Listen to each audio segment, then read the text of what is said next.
Welcome to the September 2nd edition of the Locked On Leafs podcast. David Morsuti here. Mike DeStefano, nearing the end of his vacation. He will be back soon. But for today's show, it is all about you guys. I am answering some of your questions that you have posed to me on YouTube and on Discord. So we'll get to those on today's episode. Everything Leafs, some NHL questions as well. Let's dive right into it. This is the Locked On Leafs podcast, part on the Locked On Podcast Network. You're Locked On Maple Leafs, your daily podcast on the Toronto Maple Leafs. Part of the Locked On Podcast Network, your team every day.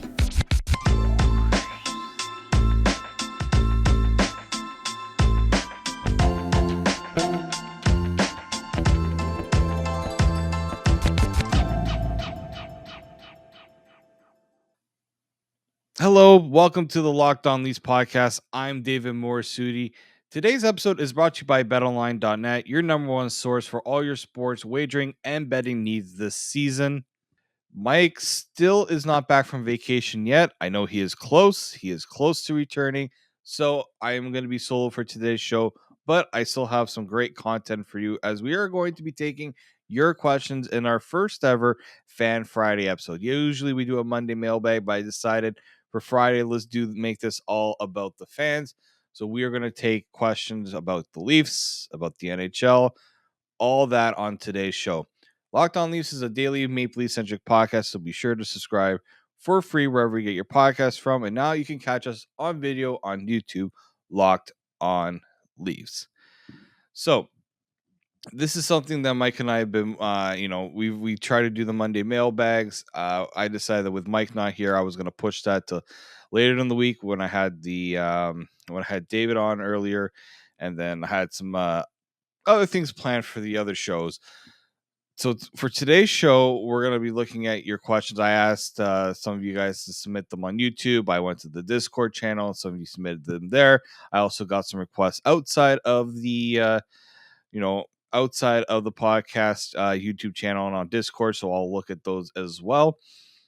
And hopefully with this, we're also going to try to add your voice to it. Eventually, we're going to have some of you guys actually hop on and join us for the show, whether that be for a segment, the whole show, whatever you guys are comfortable with. So keep an eye on that. We're going to make sure that this is all about you guys, what you guys want. This is what we're planning to do. We want content for you guys down the road. Okay. So I'm going to start off with our YouTube comments since those ones are usually the first ones I look at. So I'm going to start off with Neil Hatchett.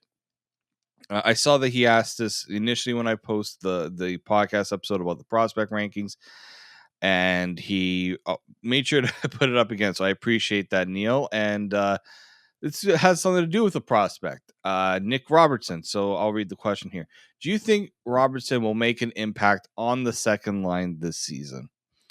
It's a great question because, the first obvious one is what's the future like for Alexander Kerfoot, right?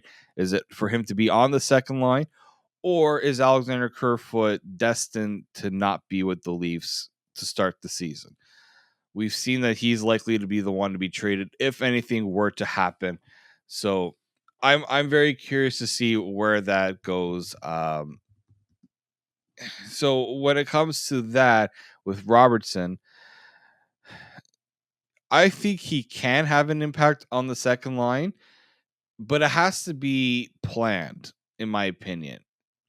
I think for the longest time, he's been up and down, used in so many different ways. I think they got to give him a defined role, right? He's shown that he can produce at the AHL level. Yeah, he's had injuries. It's kept him out of the lineup, but he's been able to produce at the AHL level. That's always a tough thing when you go from being a top scorer in juniors and then you're asked to replicate that at the AHL. We know, yes, he is not the biggest player. I get that. But short players can still be very productive, in the NHL. So it's not the size I'm concerned about. It's whether or not he can develop the chemistry with John Tavares, and you would assume it'd be William Nylander as the other guy So I'm not looking for Robertson to go out there and score a bunch of goals and score, you know, put up a lot of points. That I think would be a little bit too a little bit unfair to ask of him in his first, potentially full season in the NHL. This is why I like Neil's question: is do you think he can have? Do I think he will make an impact on the second line? He is very much capable of making an impact on the second line. It just all comes down to, is he going to be put in the best position to make an impact, and what's his role going to be? So I think if he's the one asked to, you know, be the guy that's in there on the forecheck, trying to, loosen up the puck, for Nylander and Tavares, help them with the cycle game. I think that's the big one there, because Nylander and Tavares are really more about the cycle game. And that's what made them very that's what worked for them a few years ago. I feel like they got away from that a little bit because they weren't as able to really establish a lot of zone time last year. So I think that's something that Robertson has to prove that he's capable of doing. He does have a good shot. Robertson was, perennial goal scorer in the OHL. I think he's got to get back to that a little bit, because, Tavares does like to feed off of other players, try to dish off to other players. Nylander, we know, has a good shot too. So it's just all about what can Robertson establish. What type of role can he establish on that second line? So it all really depends on if that's where he's going to slot, or if the Leafs are going to put him on the third line and do some juggling there. But that's kind of where I have him right now. He definitely can make an impact.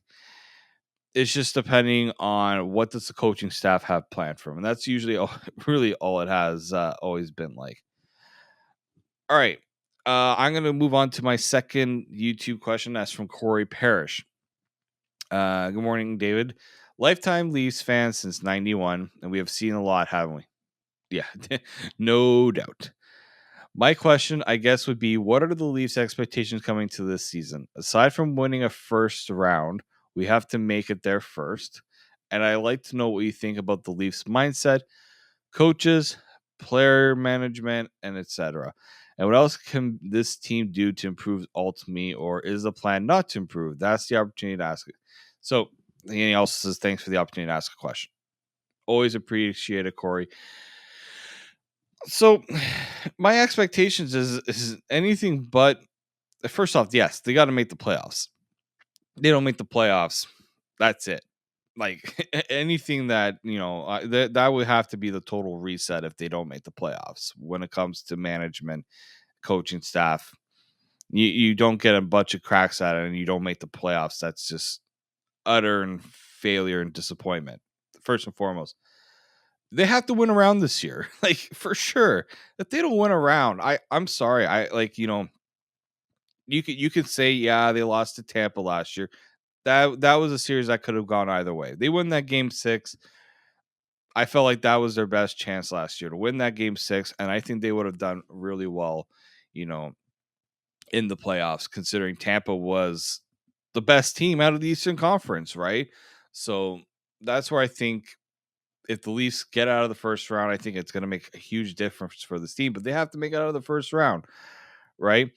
So yeah, the mindset of the players, and David Alter kind of touched on this on the other day, and he felt like, some of the players, the mindset, it just wasn't there, right? Maybe the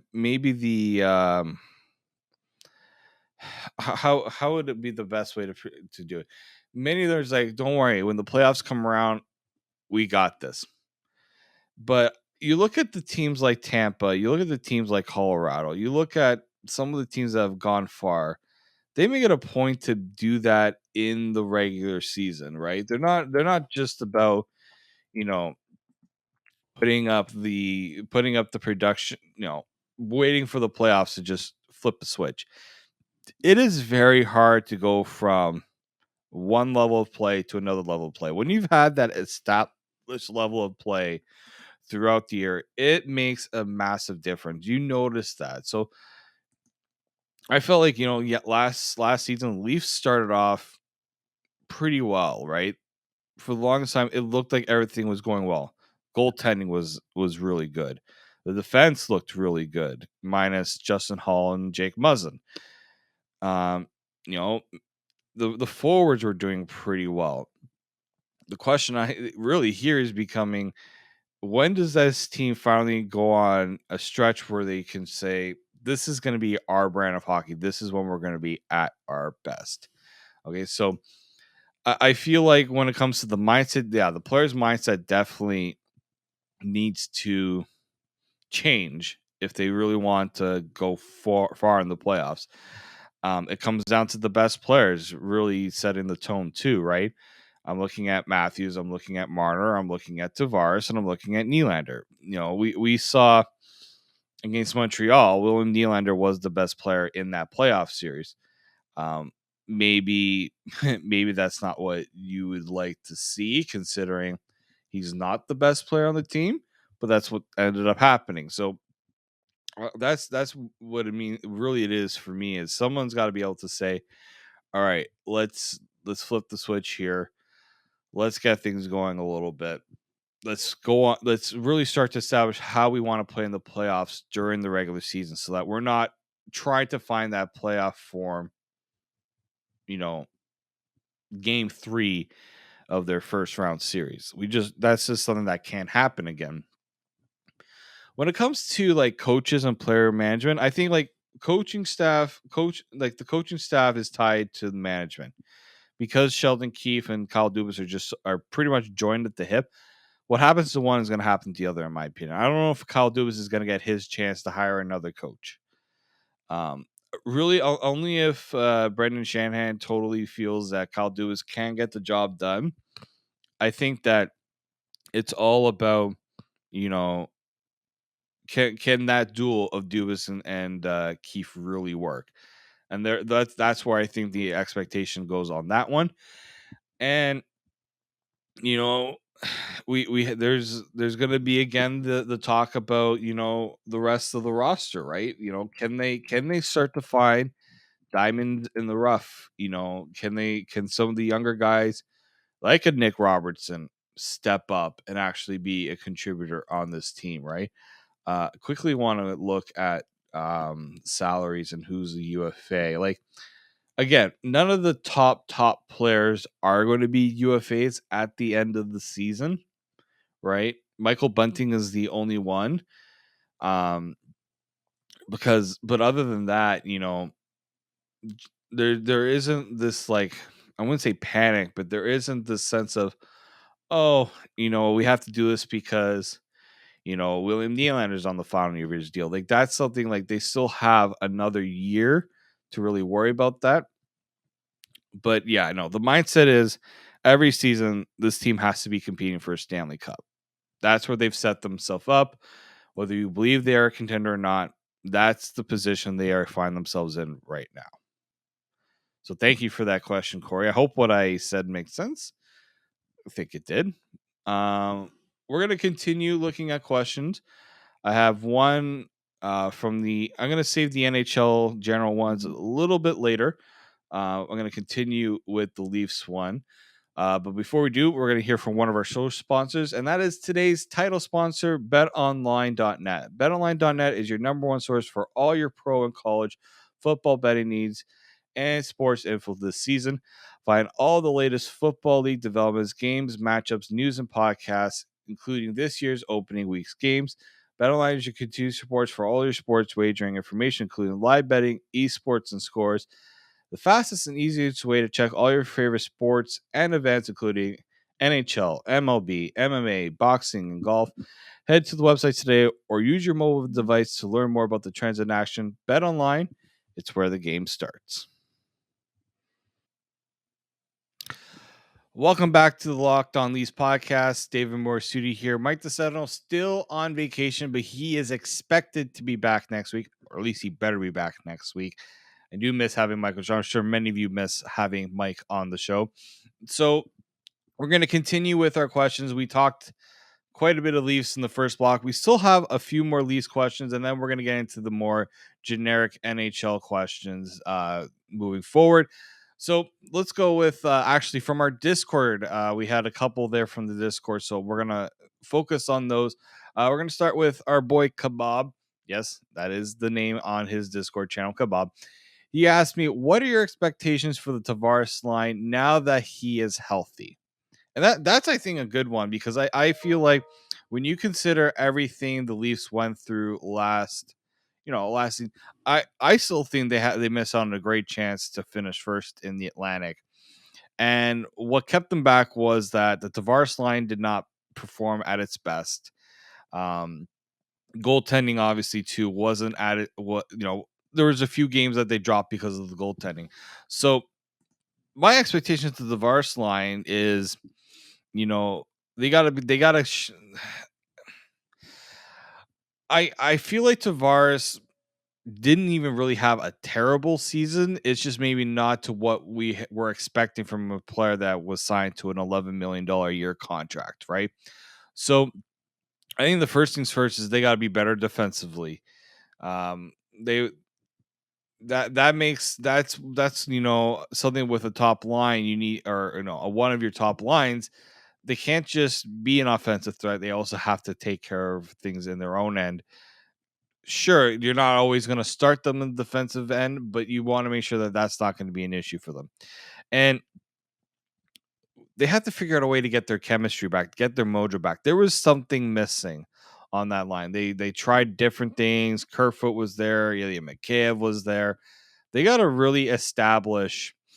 I think maybe we talked about Nick Robson being an option. Maybe that's something that would work. But I think they got to figure out a way to maybe even try something a little new. Try something that's going to kind of rejig things so that they can get that line going. But I think it's all going to start with John Tavares. He has got to be the driver of that line, being the guy down the middle. He's got we saw that he was working on his skating this off season, trying to get faster.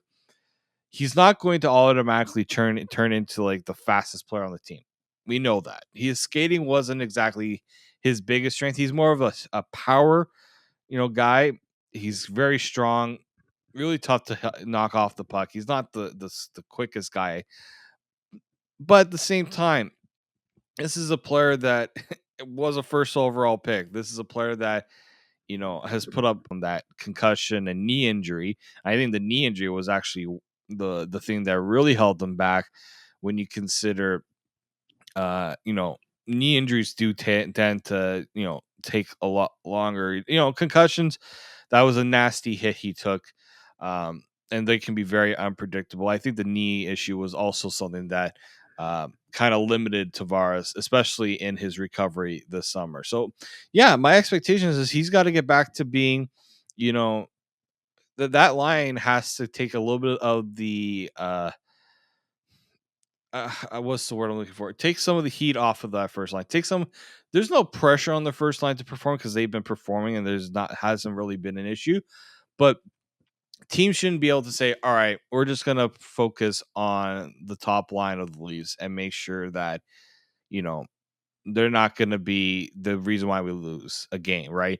Tavares, they have to show teams, okay, you guys want to focus on us, we're gonna be able to show the you that we can perform. So that's where I have to be. Like people have to start respecting that Tavares line a little bit more, but it's up to them to prove it, right? They have to get themselves back in shape there. I know that some people are worried about John Tavares playing center. I think it's a little too early because really there's no other options to replace him as a center as well. So I think just go with that. Go with that for this season. See how it goes, and then after that, you have to then make the decision on if that's the right fit going forward. So this is, I think, is a huge season for John Tavares. There's been a lot of criticism thrown his way. He puts a lot of high expectations on himself to perform. So I think I'm not worried about whether he's motivated to get himself back on track. So thank you for that question there, Kebab. I'm gonna bring actually one of our Locked On NHL podcast hosts, JD Hernandez, who is the Locked On Ducks host. Exciting time to be a not only a Ducks fan but to be covering the team. So JD. going to be very interested in your content this season. But he asks, how do you see the Atlantic shaking out? Is Florida still a threat? So, Mike and I have talked about the Atlantic division. We went through the odds and how the division will shake out.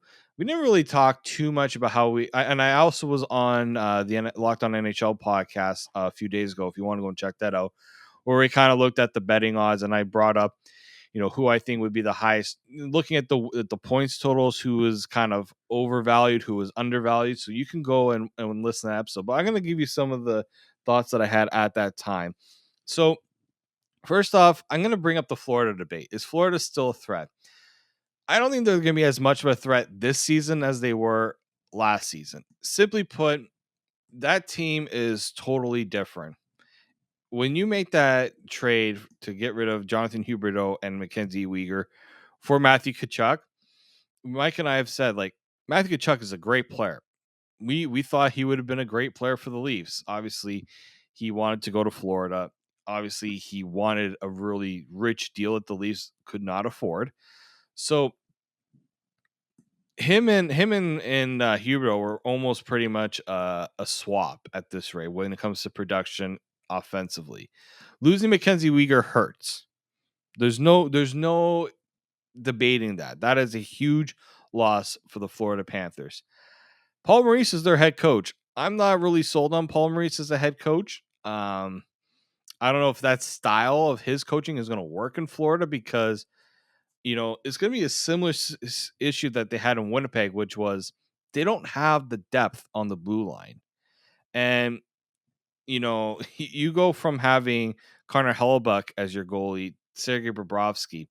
Yeah, Sergei Bobrovsky was once a Vezina-worthy goaltender. He hasn't really been that the last few years. I mean, he hasn't really been it since he joined Florida, to be fair.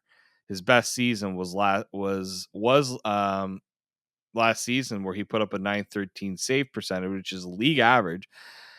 So I like that to me is why I'm not too worried about Florida. And they also went out and added a bunch of things at the trade deadline, and then they lost a bunch of things because they could not afford to keep them, right? They don't have Claude Giroux. They don't have Ben Sherratt. They don't have a lot of the players that made that team into a Stanley Cup contender. But what happened was they were a team that relied heavily on scoring, but then defensively they weren't. I mean, there were a lot of games that they just outscored opponents, and then when the scoring dried up against the Tampa Bay Lightning, they could not find the answer.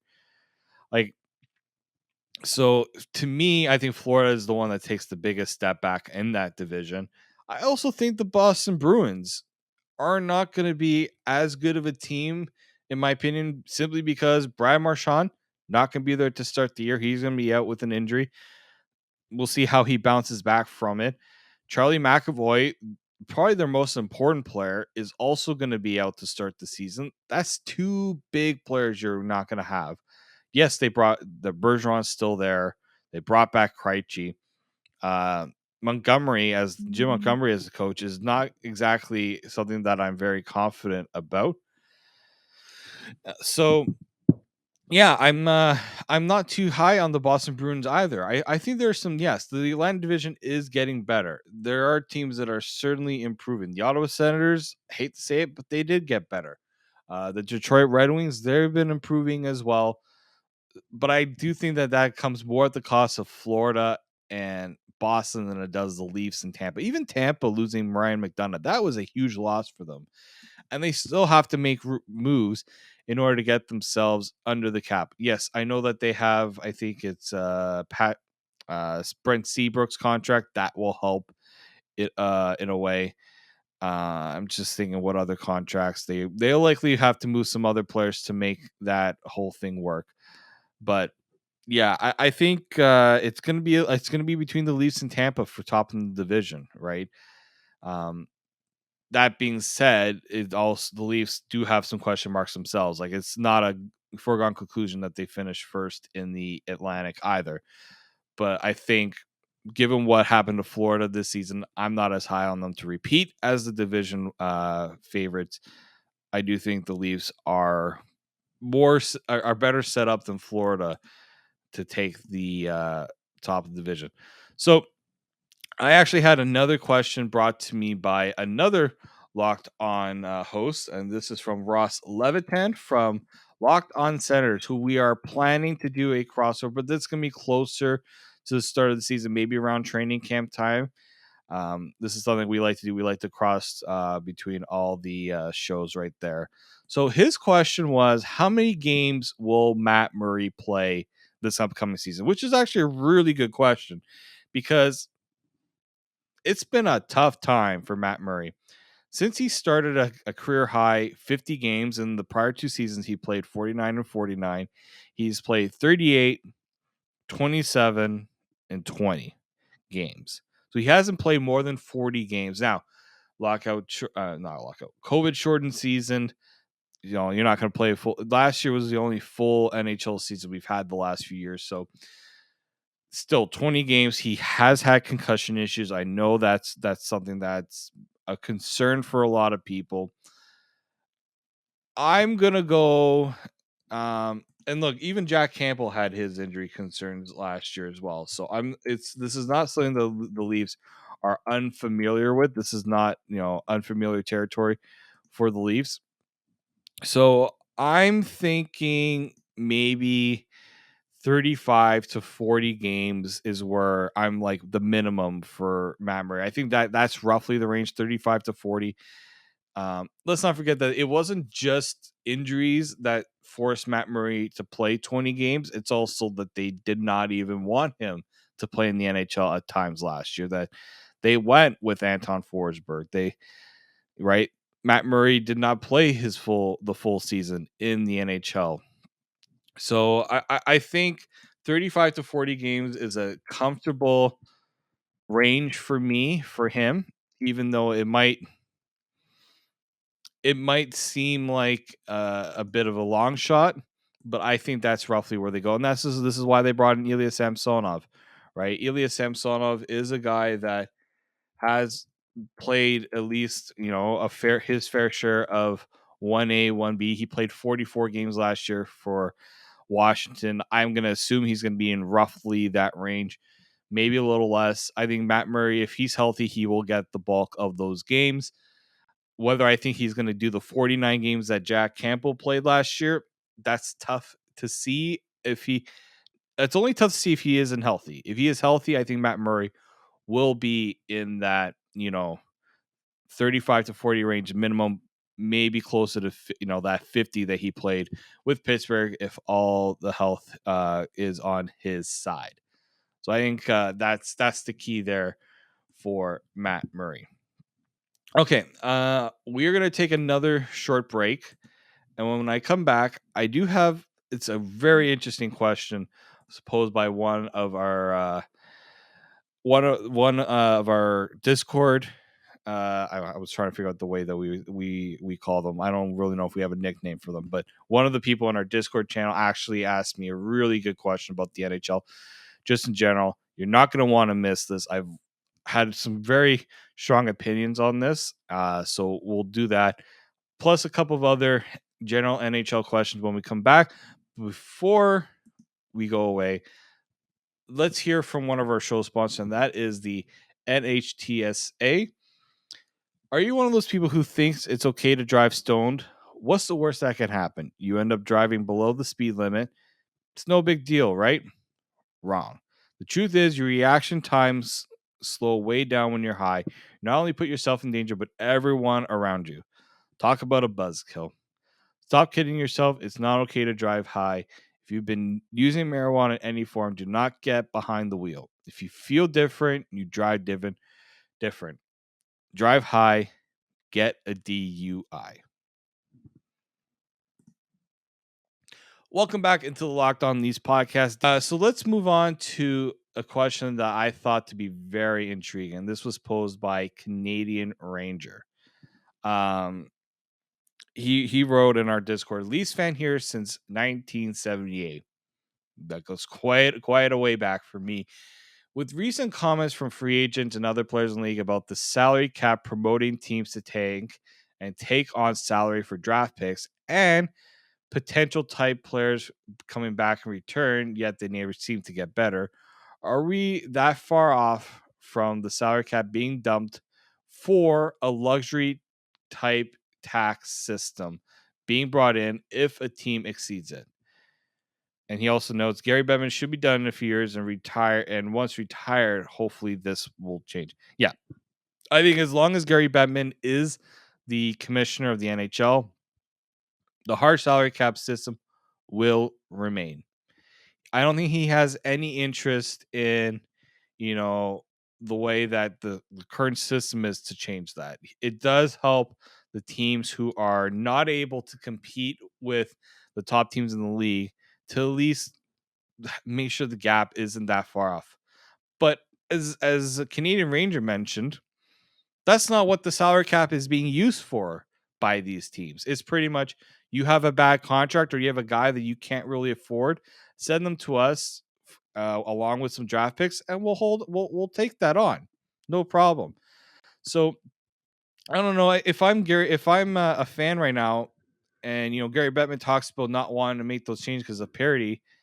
I would be asking him, okay, so then the league is okay with what the Arizona Coyotes are doing right now with the way that they're, hoarding contracts and not really pushing to be a better team, right? I just think that, the salary, and no, this is not just because the Leafs have had a hard time with the salary cap. First off, the Leafs are not the only team struggling with the salary cap. You got Vegas, you got Tampa, you got even like teams like the Rangers would like to spend more. There are so many teams that would like to spend more than they currently are, but they can't because of the hard cap, and it doesn't lead to the best product on the ice, in my opinion. I think that when you look at and he brings up the luxury tax, that's baseball, that's the NBA. When it comes to baseball, the luxury tax, there are teams that are, very conscientious about wanting to go to that luxury tax because it's expensive. Like it's not just a foregone conclusion that you go out and you spend X amount of dollars because that tax is quite a pretty penny to pay, especially if your team is not going to be getting in those the playoff revenue that will kind of help offset that, right? And even in the NBA, the problem I have with comparing to the NBA is in the NBA, you still have those teams that will just hoard all the draft picks. I'm looking at the Oklahoma City Thunder, the Utah Jazz. Um, like these teams will take picks, not really pay the players, and they're okay with that.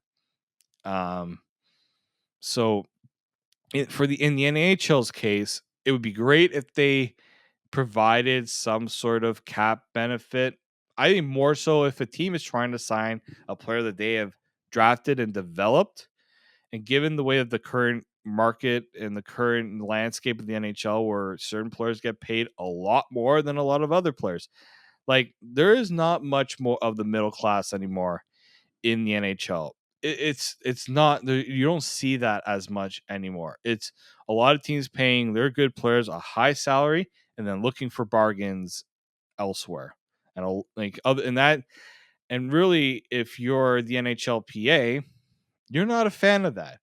You're not a fan of players having to fight for scraps in a way, right? Or have to wait for a team, you know, wait up until almost the start of the season for certain guys to get a job because teams can only give them one or the league minimum to $1 million. You know, and it's very unfortunate that that's because of the hard cap system. I know that a lot of agents do not like the hard cap system. I mean, why would they? They want their players, their clients to maximize everything. So yeah, I would like to see the NHL adopt some sort of luxury tax system, but I think it has to be done in a way to help teams retain the players that they have drafted and developed because that's an investment that they've made. and they should be able to benefit from the investments that they made there. So that's kind of where I am on that. I also think that, I look even how the NFL, they kind of have a hard, they do have a hard salary cap there, but they do the way that they do their contracts. They can restructure contracts so that the cap hits can be kind of deferred a little bit. So if they have a good player and then they want to, restructure the deal so that their cap hits lower, but then it comes into a penalty later in the years. It gets very messy when they do that. Like NFL salary caps, if you look, it's a disaster to look at sometimes, but it allows teams to keep their core players together. So I think that's where I am on that. I am of the belief that the NHL, the hard cap system, will really hurt this league down the long run, because unless there's going to be steady growth in the salary cap going up, and look, I know the COVID pandemic put a harsh halt to any increase in the cap, but there is new revenue coming in right now, and yet the NHL cap has only gone up in increments of like $1 million. I think if I'm a team right now, or if I'm looking at this potential salary cap going forward, I need some assurances that there's going to be steady growth for the future. That being said, when it comes to the steady growth and the salary cap going up, it's not just so that you can keep paying your top players more and more, but it's also so that you can keep other players around that maybe you wouldn't be able to. Like if a certain, like Alexander Kerfoot at 3.5, that's not terrible. But the fact is, the Leafs need to find ways to cut costs, and you know they got to make this work. They have to make this work. They have to find a way to. They have to find a way to make all these contracts fit, and it's just not possible at times. And that's because top players are demanding more in their salaries, and it's not just Austin Matthews and John Tavares and Mitch Marner. They didn't start this. They're just following the trend of what the Connor McDavid, Leon Draisaitl, Jake Eichel. There are so many players that did this. I mean, it really was Jonathan Toews and I think Patrick Kane that were kind of the first to push the envelope a little bit more in the contracts, but they had the right and they deserve to do it. But that's where I'm of the belief that I think the NHL needs to understand that the economic times when the salary cap was put in has totally changed. The landscape is totally different here. Okay. And that's why I think a hard cap system is not really feasible going forward. You can still have your maximum on how much you can pay players. It's the NBA has their max contracts. You cannot pay a player more than X amount. And then it allows other players to make decent amount of money. I understand the rosters are smaller and they can pay players less, but you still have your top players making what they should make, and you still have other players not fighting and fighting for what for their contracts either. They're getting paid a decent amount as well.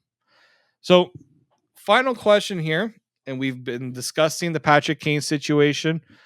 I'm not going to go too deep into this because Mike and I kind of discussed this, but I do have a little bit of a different opinion about how a potential trade could work now that I have a little more idea of where the Patrick Kane situation is going. So this is from Remax, I believe that's how you pronounce it. Realistically, what do you think a Patrick Kane to Toronto would look like? How much would the Leafs have to give up for Chicago to retain half of his salary? If Kane were to come to Toronto, stay with the Leafs after his contract expires, what would he sign for long term? All three of those are fantastic questions, right? First and foremost, we already know that the Patrick Kane situation is much different than a lot of other star players being traded because he has final say in anything that happens. That right there, I think, limits what Chicago gets back because they can't turn around and say, all right, we're going to trade you to a team that's going to give us the best offer. Well, that's not exactly how it's going to work for the Patrick Kane situation. Somebody in our when we had that Patrick Kane discussion, they actually brought up Claude Giroux as kind of a comparable. Obviously, Patrick Kane is better than Claude Giroux, but I think the situations are quite similar. So Philadelphia got Owen Tippett, a first round pick, in either the 2024 or the 2025 draft. I think there's depending on which one they decide. I can't remember what the condition one exactly was. And they got a third round pick in 2023 for Claude Giroux. So the Leafs are for sure giving up a first round pick, especially this is going to be likely a trade deadline deal, as we mentioned on the podcast. So, first round pick is definitely happening. Mike brought up William Nylander would have to go the other way. That's I said that would likely have to be considered because of the salaries and even the fit too, right? Chicago might be able to flip William Nylander, or there could be a 3-team trade involved there. But let's take out William Nylander out of the conversation. I've seen Jake Muzzin's name being brought up. I'm not as sold again on Jake Muzzin being moved because he has a no trade clause as well. And if you're finding out that the Leafs are trying to get Patrick Kane, are you going to want to waive your no trade clause? I don't know. So I'm of the opinion that they're going to have to figure out a way to do first round pick. I think Kerfoot is one of the salary pieces being moved. They're going to have to move another thing of salary. I would be preferable to do, Jake Muzzin because the salary, if they, let's say Chicago retained half, Toronto would then only have to really trade Jake Muzzin to make the salary work. It would be ideal that way. And then Kerfoot would have to be moved again if they want to do the, make the salary work for this upcoming season. But um like it all depends on what happens with Jake Muzzin. If Jake Muzzin is around, that could be the player to be moved. If it's not Jake Muzzin, it's going to be Alexander Kerfoot. It's going to have to be another forward involved with that. I'm not too sure which one Chicago would want. Chicago could then flip Kerfoot to another team if they want to as well. There's going to have to be a lot of moving parts here. I think, yeah, first round pick for sure. Probably another draft pick on top of that. And then, Philly received Tippett, which was a top prospect for Florida, one of their top young players. I think the Leafs are going to have to definitely do that as well. A lot of people are going to say Matthew Nyes. I'd only do Matthew Nyes if I'm getting Patrick Kane to re-sign. That's the key. And the Leafs can get that done because the Leafs can get a contract done with Patrick Kane ahead of time. That's the only case I would move Matthew Nyes. Because I'm not moving Matthew Nyes for a 1-year rental. I think doing those sort of moves, it just the Leafs have done too many of those where they've traded a first round pick for a rental that doesn't work out. Patrick Kane is obviously a different type of rental. But if Matthew Nyes is traded and the Leafs get some semblance of a commitment from Patrick Kane, I'd be more comfortable doing that. They could also move a guy like Roni Hirvonen. Some people brought up Nick Robertson. I don't know if that's going to be appealing enough to Chicago in a Patrick Kane trade. Yeah, they're going to go for Nyes. They wanted Matthew Nyes in the Marc-Andre Fleury deal. I mean, this was also to take on well, why am I blanking right now? But this was also to take on salary going the other way as well, right? So like with the Mrazek deal, I think that was Chicago was just trying to maximize its opportunity to get you know assets in return to take on the salary. So I trade Matthew Nyes if Kane is around for more than just this season. I think guys like Hirvonen could be up for the running. I think somebody like maybe have to look at Niemela as well. Like you have to give up quality to get quality. I totally get that. Now if Chicago retain half, that's the reason why the price would have to go up a lot more. If they don't have to retain as much, if the Leafs can make the salary work, then maybe you don't have to give up as much in return. But again, the Leafs also have to realize that they have they'd have to be in a position, try to get into a position of leverage themselves here, where Chicago can't just go ahead and trade Patrick Kane elsewhere just because they don't like the deal as well. So I think that has to be considered as well. And then if he were to return, what would Patrick Kane get in a potential contract? Oh, I think he's gonna want something. If he's gonna stay with a contender, don't get too mad at me on this. I mean, he's not gonna sign for over 10. I don't think so. I don't like he could if he goes to the free agent market. Um, but he's also in his 30s. It's tougher to pay those guys that much. Like I'm trying to think of who is a good comparable for a Patrick Kane based on age and salary. Like Evgeny Malkin, I believe his deal was, I'm just looking it up right here. So now Malkin is 36, so he is older, but he's getting 6.1 over the next 4 years to stay in Pittsburgh. That might be where it starts for a Patrick Kane. And then again, that means the Leafs are going to have to do more shuffling to make the salaries work. But I think Patrick Kane could definitely ask for 7. He can ask for 8 if he really wanted to. Again, like it's tough to say because we don't know what Patrick Kane is looking for. If he's just looking to stay and win, then that's something similar to what Evgeny Malkin is doing. Then that's what he'd be entitled to ask for. Like I don't see, maybe it's what Alexander Ovechkin got, 9.5. Ovechkin is getting 9.5 over 5 years. He could definitely ask for that. And this is where, if I'm the Leafs, I am very, very careful about how much you give up. Because if this is just a rental, I'm not moving Matthew Nyes. You can do the first round pick, you can do some other prospects. And considering you're also going to have to subtract from your roster, I wouldn't do Matthew Nyes if you know for a fact that you're not re-signing Patrick Kane going forward. I know that Spin Chicklets, Paul Bissonnette said that he would take a hometown discount. Yes, I know Toronto's not his hometown. I think the whole point is he's saying if he wants to stay in a good situation, maybe he considered taking less. But I think he will command a lot on the free agent market, and he knows that, and he's not just going to do a lot of teams a huge favor by taking a lot less than what he's worth. So I think the Leafs have to be very, very, very careful on that. All right, that's going to do it for us on today's show. Hey, thank you all for listening and supporting the show. You can subscribe to the Locked On Leafs podcast on all podcast platforms and receive daily Leafs content every day. We're going to be going back to 5 shows later in September. We're still going to be doing 3 for now. Mike should be back next week. Monday is a holiday, so I think we're going to be more the middle of the week to getting back to our next episode. So make sure you go and follow myself on Twitter at D_Morsudi. Follow Mike at Mickey_Canuck, and follow the show at Locked On Leafs. We'll be back with another episode sometime midweek next week. But until then, keep it locked right here on Locked On Leafs.